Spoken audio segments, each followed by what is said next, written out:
Hi everybody, in this video I'm going to show you how to program a 256 note pattern into the Korg Minilogue 16-step sequencer. We'll then explore ways of building on the technique to add depth, length and variety to your sequences. We'll also look at the practical use cases for this method. In its default configuration, each of the 16 steps of the sequencer will play a 16th note, so you'll get 16 16th notes or 4 beats before the sequence loops again.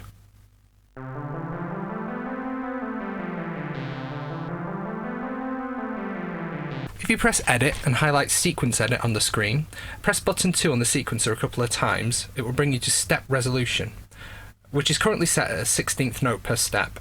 However, you can rotate it all the way up to a whole note per step, whole note being obviously 16 16th notes. So now when I start the sequencer, you'll see each step flash 16 times before moving on to the next one. However, we're still only hearing one note play per step. So to get around this, we need to switch into arpeggiator mode.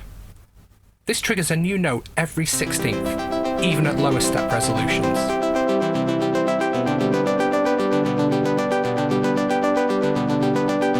So now we hear 16 notes per step for 16 steps, giving us a 256 note pattern in all. This gives us way more scope for complex chord progressions, compared to the single chord arpeggio of the previous sequence I demonstrated. So what are the practical benefits of using this technique beyond the increased complexity? It all boils down to the fact that a longer sequence frees up both hands. With the sequencer handling the chord progression, you don't have to touch the keys, you've got two hands free for knob twiddling to create more complex tonal changes simultaneously, or find another use for your free hand.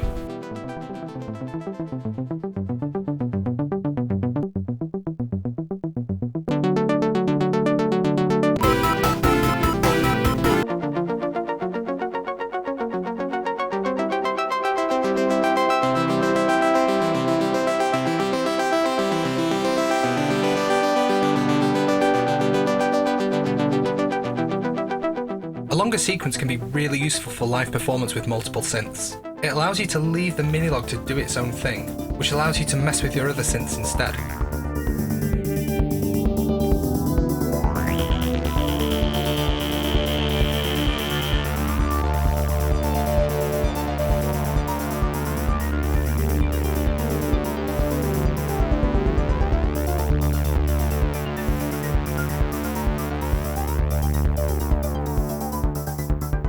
If you're into the whole one-man band thing, I recommend checking out videos by Rain Clouds, Tony Horgan, Stefan Torto. I'll leave links in the description.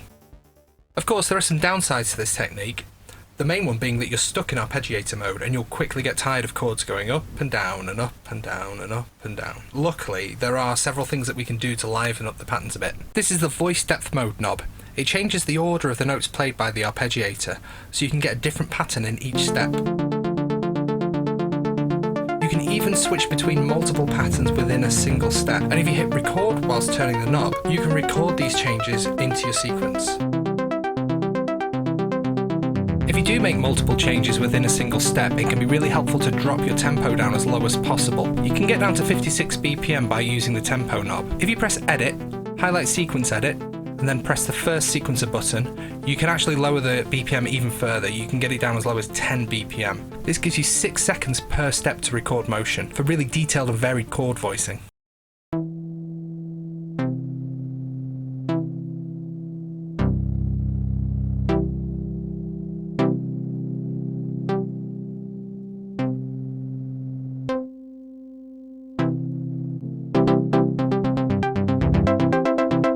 If you record with the voice mode set to manual, the arpeggiator will play notes in the order that you strike the keys when recording.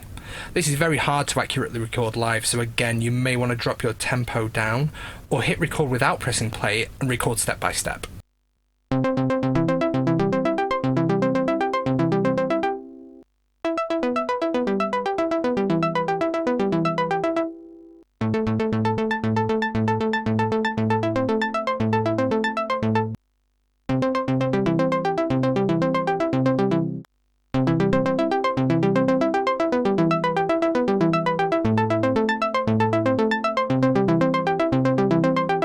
You can try to create the impression of more notes within your sequence by using the onboard delay. It doesn't work perfectly, but it can add a bit more depth to your patterns and thicken up the texture of your sequence.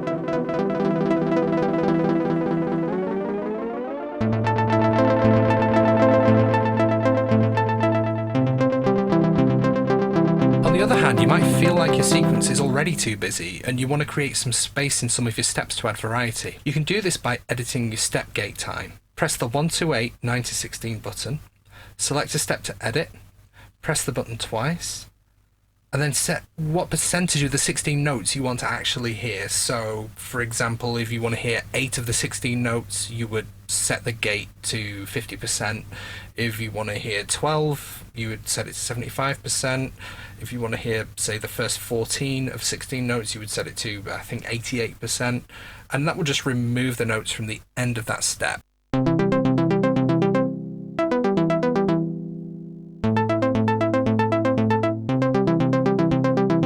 If you need even longer patterns, you can record another 16 steps in the next patch memory slot and try to flick between patches on the fly. So take your patch, hit write, copy it to the next memory bank, then edit your sequence in the new patch slot to whatever you want for your 17th, 18th, 19th steps, and so on. Then when you're playing your sequence and you reach the 16th step on your first memory bank, you need to try and bounce to the next patch on the fly. Now, this is really tricky and it doesn't always work. And the Minilogue tends to miss a couple of notes during the transition. So it's not the best solution. So the other alternative is to use key triggering on the sequencer. Hold shift and hold play for a second until you see this on the screen. Now you can start the sequence playing by hitting a key. If you hit another key, the whole sequence will restart from step 1, but transpose to whichever key that was hit. The problem with this technique is that it's less hands-free, which kind of goes against the whole point of having a hands-free 256 step sequence. There is also a way to get a 256 note sequence without the limitation of being tied to the arpeggiator. You basically have to use a similar hack on a Korg Volca keys and transfer the notes via MIDI, but that's a bit beyond the scope of this video. That's something I'll show in a future video. So thanks for watching. Any comments, questions, suggestions, just leave them down below and I'll address them as soon as I can. And I'll hopefully see you soon in a new video. Thanks!